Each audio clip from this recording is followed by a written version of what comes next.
बेसेबां खहा जादों जाय जाय बेक्तिया खहा जादों गासिबो बिथांमोना मोनजोबगोन बाहाय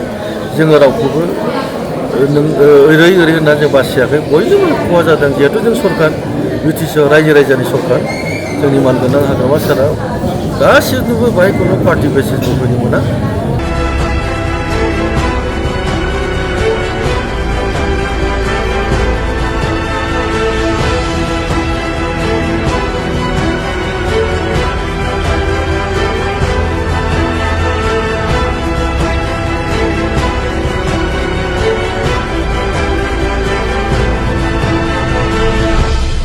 दिनै थांनाय 17 तारिख मोनाबिलि रबिबारखालि मोनाबिलिनि 5:30 मोनसे बारहुंखा गोख्रों बारहुंखा फैदों बाहाय जोंनि मोनब्रै मोनबासो बिसिडिसिआ जोबोद खहा जादों बनगाव समस्तियाव जेरै बनगाव बिसिडिसि अन्थाइबारि बिसिडिसि दावलिगुरि बिसिडिसि बंसिगाव बिसिडिसि आरो सुखानजरा आरो मागुरमारि दावलाबारि जायगा जोबोद गोगोम खहा जालांदों थ' बे खहा जानायनि थाखाय जोंनि मानगोनां हाग्रामा सारा आंनो अभार टेलिफन फन हरनानै बुंदों बारहुंखा बारनाय जायगाखौ नायगिदिंनानै जे जायगायाव खहा जादों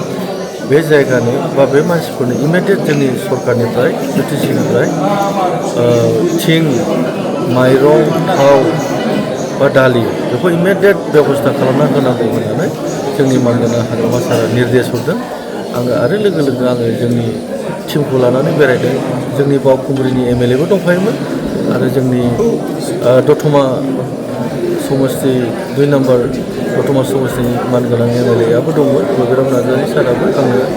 नायहरदों आरो बिथाङा बुंदों कुसुगावबो जोबोद खहा जादों बिथाङा कुसुगाव थांदों आरो आंखौ बुंहरदों नोङो बनगावनि एरियाखौ नों नायनानै दोनथ'दों दा बे मोनब्रै मोनबासो बिसिडिसिआ जोबोद खहा जादों दिनै जोङो बेखौनो लानानै जों दिनै खहा जानाय आइ आफा रायजोनो जों दिनै बे दालि माइरं आरो थिंखौ जों दिनै राननानै होनो हाबाय आरो दा थिङा पार हेड बान्डेल मोनथाम खरि जों गथायबाय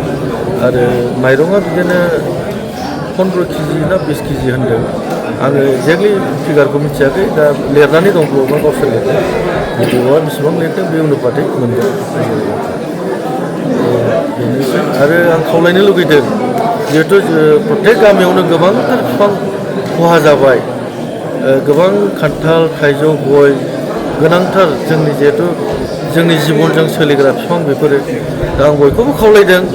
जिहेतु जोंनि बन गामियावनो नायख'रियाव 3-4 हाजारसो बिफां खहा जाबाय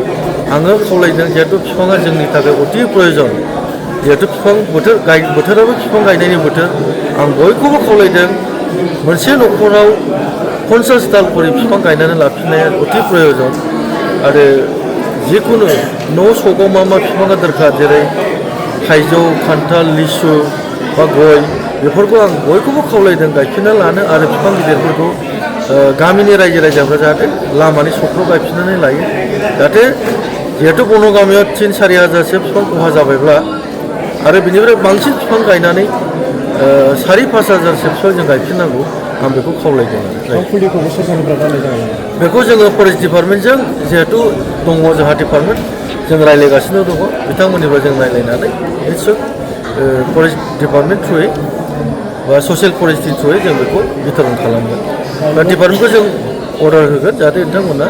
बे जायगायाव थांनानै बिफांखौ हैफिननो थाखाय बेसेबां खहा जादों जाय बेक्तिया खहा जादों गासिबो बिथांमोना मोनजोबगोन बाहाय जोङो रावखौबो ओरै होनना जों बासियाखै बयनिबो खहा जादों जिहेतु जों सरकार बिटिसिआव रायजो राजानि सरकार जोंनि मानगोनां हाग्रामा साराव गासिबोबो बाहाय खुनु पार्टि बेसिसबो फैनो मोना जायनि न'आ खहा जादों जेनिउन केसनि जों बेखौ रानना होगोन बे जोंनि मानगोनां हाग्रामा सारनि निर्देश